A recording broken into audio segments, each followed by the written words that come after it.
तो नमस्कार दोस्तों, स्वागत है आपको हमारे चैनल जियो इंडिया में। मैं हूं धीरेन्द्र कुमार, हमारे सामने है विशाल भाई और हम आज बात करने वाले हैं एप्स्टीन फाइल के ऊपर, जो कि पूरे दुनिया में बवाल मचाया हुआ है।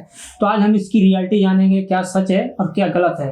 तो मैं विशाल भाई से यही प्रश्न करने वाला हूँ, विशाल भाई हमको बताएंगे। तो विशाल भाई जरा हमें बताएंगे कि ये सच क्या है। जैसे कि आज सोशल मीडिया पे नाम बहुत ज़्यादा चर्चित हो रहा है एप्स्टीन फाइल। तो इसमें जैसे कि इसमें बड़े बड़े लोगों का नाम आ रहा है, जैसे एलोन मस्क, बिल गेट्स, जैसे अपना नरेंद्र मोदी का भी नाम आया है। ऐसे ऐसे बड़े बड़े दिग्गजों का नाम आ रहा है। तो आप इसकी रियलिटी बताएंगे, क्या सच है? जी जरूर। सबसे पहले तो बहुत बहुत धन्यवाद कि आप लोगों ने हमें ये बोलने का मौका दिया है।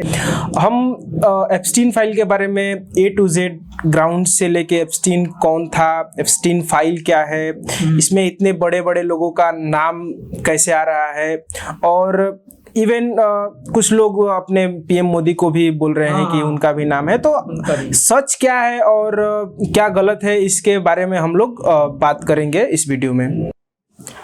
देखिए, जेफरी एप्स्टीन एक अमेरिकन बिलियनियर था, लेकिन उसकी स्टार्टिंग जर्नी से वो मतलब ऐसा नहीं था कि वो पहले से ही बिलियनियर था।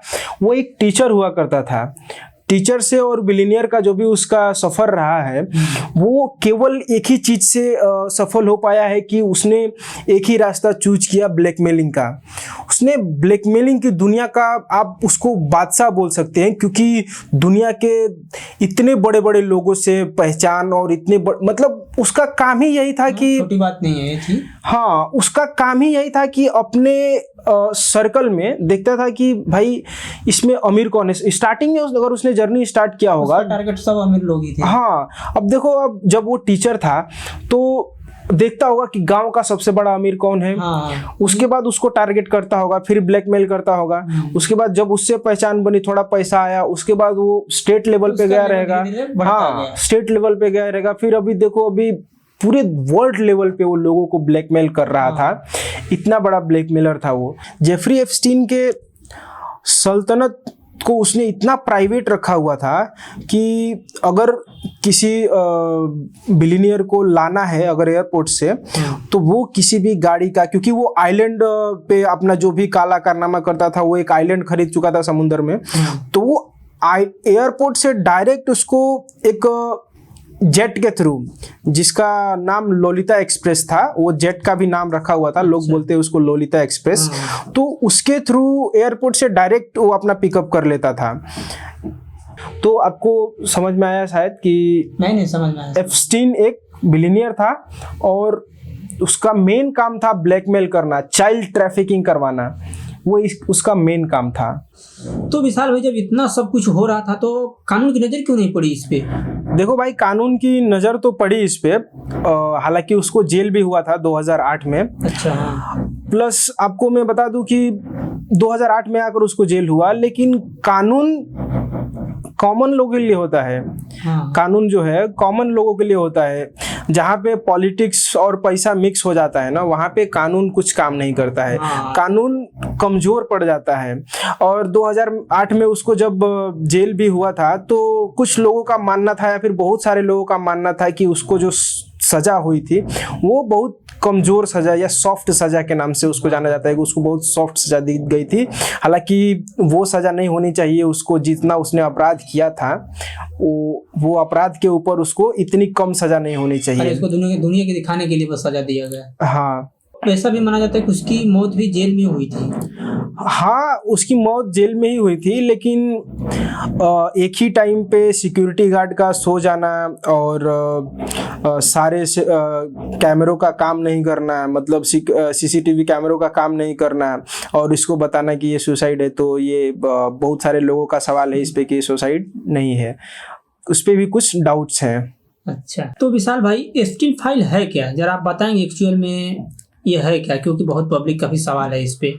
देखिए एप्स्टीन फाइल जो है वो कोर्ट के डॉक्यूमेंट्स है। मतलब आप एक तरफ से देख सकते हैं कि फाइल का मतलब एप्स्टीन फाइल का मतलब जितने भी स्टेटमेंट थे वहाँ पे उसके मरने के बाद जो वहाँ पे सीसीटीवीज थे, वो सारे फुटेज जो उसके मोबाइल से डाटा कलेक्ट किए गए, उसके कॉन्टेक्ट नंबर में कितने किससे उससे कॉन्टेक्ट थे, कौन से बिलियनर्स उससे मिला हुआ था, या फिर कौन से कितने लोगों के साथ उसकी बातचीत होती थी, वो सारे चीज़ों को ही एप्स्टीन फाइल के नाम से जाना गया है। अगर आपको भी देखना है कि कितने मतलब कौन कौन से लोग उसमें शामिल थे वो फाइल में, वो ऐसा पब्लिक डाटा है, ऐसा नहीं है कि वो प्राइवेट है।